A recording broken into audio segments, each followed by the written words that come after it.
আল্লামা শামসুদ্দিন জাহাবী রহমাতুল্লাহি আলাইহি, আল্লাহর ওলি আল্লামা শামসুদ্দিন জাহাবী রহমাতুল্লাহি আলাইহির একটা কিতাব আছে, কিতাবটির নাম হলো আল কাবাইস। এই কিতাবের মধ্যে উল্লেখ রয়েছে 720 হিজরিতে মক্কা মদিনায় একটি মহামারী দেখা গিয়েছিল। মহামারীটি এমন ছিল, ওই সময় খাদ্য সংকট হয়েছিল, মানুষ খাদ্য ঠিকমতো খেতে পারত না, খাবার ঠিকমতো পর্যাপ্ত পরিমাণ ছিল না। ওই সময় আমার নবীর বংশের একজন মহিলা, বিধবা মহিলা 3টি সন্তান, এতিম সন্তান, একটি মহিলা স্বামী নাই, 3টি ছোট্ট ছোট্ট সন্তান। ওই সময় এমন একটা পরিবেশ চলে এসেছে। কিতাবের মধ্যে আল কাবাইস নামক কিতাবের মধ্যে আল্লামা শামসুদ্দিন জাহাবী রহমাতুল্লাহি আলাইহি বর্ণনা করে, ওই সময় এমনও দিন এসে গেছে, 3 দিন সময় হয়ে গেছে, পার হয়ে গেছে, ওই বিধবা মহিলার 3টা সন্তানের রিজিকে একটা খেজুরও মেলে নাই। সম্মানিত ভাইরা আমার, যদি সন্তান না খেয়ে থাকে কোনো মা কি সহ্য করতে পারে? সন্তানরা বলছে, মা ক্ষুধা লেগে গেছে, 3 দিন হয়ে গেল আমাদের বাবা নাই, ইতিম সন্তান, আমাদের খাবারের কোনো ব্যবস্থা নাই, একটু যদি ব্যবস্থা করতেন। জনম দুঃখিনী মা সন্তানদেরকে ডাক দিয়ে বললেন, সন্তানরা আজকে রাত্রে ঘুমিয়ে যাও, আগামীকাল সকালবেলা আমি তোমাদের জন্য খাবারের ব্যবস্থা করব। বলেন সুবহানাল্লাহ। মায়ের কাছে তো কোনো ব্যবস্থা নাই, সন্তানদেরকে ঘুম পাড়িয়ে দিলেন। ঘুম পাড়িয়ে জনম দুঃখিনী মা জায়নামাজটা পেরে কোরআনের আয়াত পড়েছেন, ফাযকুরুনি আযকুরকুম ওয়াশকুরুলি ওয়ালা তাকফুরুন। কোনো মানুষ যদি আল্লাহকে স্মরণ করে, যে অবস্থায় স্মরণ করবে না কেন, আমার আল্লাহ রব্বুল আলামিন সেই মানুষকেও স্মরণ করে। বলেন সুবহানাল্লাহ। জায়নামাজটা পেরে সন্তানদেরকে ঘুম পাড়িয়ে দিয়ে জনম দুঃখিনী মা 2টা হাত উত্তোলন করে আল্লাহ রব্বুল আলামিনকে বলছে, আল্লাহ আমি একজন বিধবা মহিলা, আমার স্বামী পৃথিবীর জমিনে বেঁচে নাই।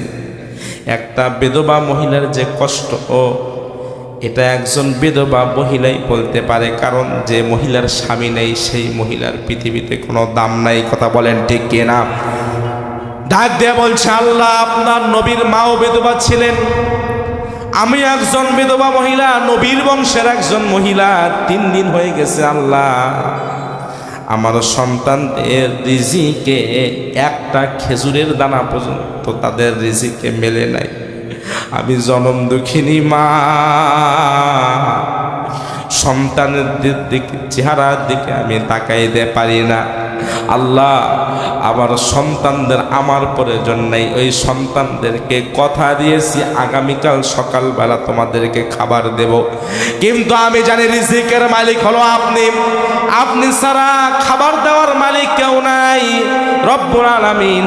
আমি জনম দুঃখিনী মা দোয়া করতেছি আমার সন্তানদের জন্য, আগামীকাল সকালবেলা আমার সন্তানদের জন্য একটু খাবারের ব্যবস্থা করে দেবেন। বলেন তো মায়ের দোয়া কি মিস হতে পারে? সম্মানিত মুসলমানরা ভাইয়েরা আওয়াজ দিয়ে বলেন, মায়ের দোয়া মিস হতে পারে? জনম দুঃখিনী মা দোয়া করতে করতেই আল কাবাইস নামক কিতাবে আল্লামা আল্লাহর ওলি শামসুদ্দিন জাহাবী রহমাতুল্লাহি আলাইহি বর্ণনা করে, জনম দুঃখিনী মা যে মহিলাটি 3 দিন হলো খাবার খায়নি, শরীর কিন্তু দুর্বল হয়ে গেছে, দোয়া করতে করতে ঘুমের মধ্যে চলে গিয়েছেন। ঘুমের মধ্যে স্বপ্নে দেখেন আল্লাহর রাসূল স্বপ্নে চলে এসেছে। বলেন সুবহানাল্লাহ।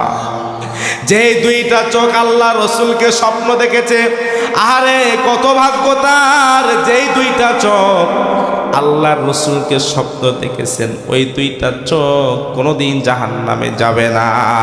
আমার নবী বলছেন, মা আপনি খাবার চেয়েছেন আল্লাহর কাছে, আপনি একজন বিধবা মহিলা, আমার মায়ের নামটা ধরে আল্লাহর কাছে দোয়া চেয়েছেন, শয়তান কোনোদিন আমার নবীর রূপ ধারণ করতে পারে না। ডাক দিয়ে বলছে, মা আগামীকাল সকালবেলা আপনি, আমি নবী বংশের একজন মহিলা, সকালবেলা এই মক্কা মদিনা ছেড়ে আপনি আফগানিস্তান বলক শহরে চলে যাবেন, সেখানে আপনাদের জন্য রিজিকের ব্যবস্থা আমার আল্লাহ করে দিয়েছে। এখন বলেন তো রিজিকের মালিক কে? আলহামদুলিল্লাহ, আমার মা বোনদের কোনোভাবেই জায়গা হচ্ছে না। সম্মানিত মা বোনদেরকে একটু বলবো, আরেকটু চেপে বসবেন। মা, আরেকজন মাকে সুযোগ করে দেন। আমি মায়ের অফ করতেছি, কথা বলেন ঠিক কিনা? মহিলাদের কথা বলছি। মা, একজন বিধবা মহিলা দেখেন কি করে, স্বামী নাই, যার স্বামী নেই তার ওই পৃথিবীতে একটা মহিলার সবচাইতে কষ্ট তার স্বামী নেই, কথা বলেন ঠিক কিনা? পরের দিন সকালবেলা সন্তানরা ঘুম থেকে উঠেছে, মা খাবার কই, বাবা এখান থেকে অনেক দূর যাইতে হবে। জনম দুঃখিনী মা সন্তানদেরকে প্রস্তুত করে, ছোট্ট সন্তানটা এমন সন্তান ছিল হাঁটতে পারে না, জনম দুঃখিনী মা কোলে নিয়ে অনেকটা দূর সারাদিন হাঁটতে হাঁটতে হাঁটতে হাঁটতে আফগানিস্তান বলক শহরে চলে গেছে। কিন্তু এখানে কোথায় খাবার আছে, কোথায় রিজিক আছে, আল্লাহর রাসূল তো সেইটা বলেননি। আল্লাহর নবী বলেছেন আফগানিস্তান বলক শহরে তোমাদের জন্য খাবার আছে, কিন্তু কোন বাড়িতে আছে দেখে আমার নবী বলেছে নাকি? আমাকে যদি, আমি ঢাকায় থাকি, আমাকে যদি বলে গাইবান্ধা শহরে সুন্দরগঞ্জে মাহফিল, আমি এসে সুন্দরগঞ্জ খুঁজবো, কিন্তু বামনডাঙ্গা খুঁজে পাওয়া মুশকিল হবে কি হবে না? আল্লাহর নবী বলেন নাই। এই মা চিন্তা করেছে খাবার কই পাবো, সন্তানরা ছটফট করতেছে, খাবার কোথায় পাবো? দুইটা হাত আবার আল্লাহর দরবারে হাতটা উত্তোলন করেছে। আল্লাহ ফাজকুরুনি আযকুরকুম ওয়াশকুরুলি ওয়ালা তাকফুরুন। কঠিন বিপদের মধ্যে যারা আল্লাহকে স্মরণ করে, আমার আল্লাহ তাকে স্মরণ করে। ডাক দিয়ে বলছে, রব্বুল আলামিন, আমি মায়ের খাওয়ার প্রয়োজন নাই, আমার সন্তানদের চেহারার দিকে তাকানো যায় না, 3টা সন্তান 4 দিন হয়ে গেল কোনো খাবার নাই। এমন সময় তাকিয়ে দেখে একটা বৃদ্ধ লোক লাঠিতে ভর করে করে আসতেছেন। বললেন, চাচা, এই বলক শহর এর সবচাইতে পরেশগার ইমানদার মুত্তাকি দানবীর ব্যক্তি যদি কেউ থাকে তার নামটা একটু বলবেন। তিনি বলছেন, এই বলক শহরের সবচাইতে ইমানদার পরেশগার মুত্তাকি যদি কেউ থাকে, এই বলকের বাদশা আব্দুল হাকিম, সেখানে আপনার সন্তানদেরকে নিয়ে আপনি চলে যাবেন। আমি বিশ্বাস করি তাকে যদি বলেন আপনি নবী বংশের একজন বিধবা মহিলা, অবশ্যই তিনি আশ্রয় দিবেন। আওয়াজ দিয়া বলেন সুবহানাল্লাহ। আশ্রয় দেওয়ার মালিক কি? কিন্তু এই মা যখন খবরটা পেয়েছে, এক জায়গায় ঠাই যখন পেয়েছে, তখন খুশি হয়েছে না বাজার হয়েছে? আলহামদুলিল্লাহ বলেছেন, শুকরিয়া আদায় করেছেন। শুকরিয়া আদায় করার দরকার আছে না নাই? লাইন শাকারতুম লাযিদান্নাকুম ওয়া লাইন কাফারতুম ইন্না আযাবি লাশাদীদ। আল্লাহর কোন বান্দা যদি নিয়ামত পেয়ে নিয়ামতের শুকরিয়া আদায় করে, আমার আল্লাহ তার নিয়ামতকে আরো বৃদ্ধি করে দেয়। বলেন সুবহানাল্লাহ। জনম দুঃখিনী মা আল্লাহ শুকরিয়া আদায় করলেন, সন্তানদেরকে নিয়ে চলে গেলেন বলকের বাদশা আব্দুল হাকিমের দরবারে। তাকিয়ে দেখলেন পুরা রাজপ্রাসাদ দারোয়ান দিয়ে ভরপুর।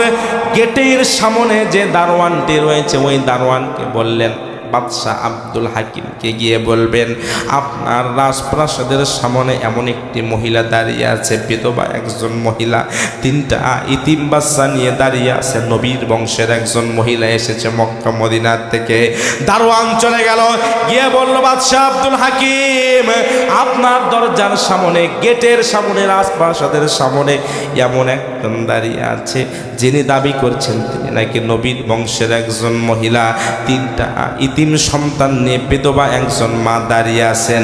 সঙ্গে সঙ্গে আব্দুল হাকিম চেয়ার ছেড়ে উঠে দাঁড়িয়ে পড়েছে, দৌড় দিয়ে চলে গিয়েছেন। দেখেন ঠিকই একজন মহিলা দাঁড়িয়ে আছেন, 3টা বাচ্চা দাঁড়িয়ে আছে। জিজ্ঞাসা করলেন, কি হয়েছে? বললেন, বাদশাহ আব্দুল হাকিম, আমার সন্তানের চেহারা থেকে একটু তাকিয়ে দেখেন, 4 দিন হয়ে গেল এতে রিজিকে কোনো খাবার মেলেনি। আমি জনম দুঃখিনী মা, এই বলক শহরে এসে যদি একটু আপনি আশ্রয় দিতেন, আমি নবীর বংশের একজন মহিলা।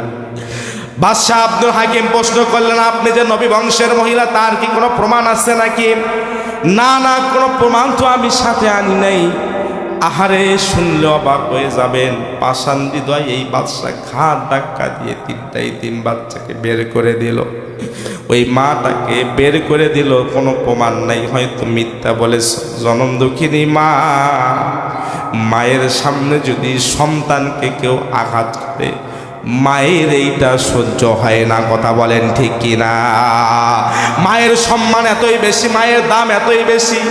ডাক দিয়ে বলছে, ও বলকের বাদশা, আপনি অনেক বড় বাদশা হতে পারেন, আপনার দরবারে আমরা থাকবো না, আপনি আমার সন্তানদেরকে মারিয়েন না। খবরদার, আমি অনেক দূর থেকে আসতে পারি, আমার সন্তানদের গায়ে আপনি হাত তুলবেন না, তাদের বাবা বেঁচে নাই।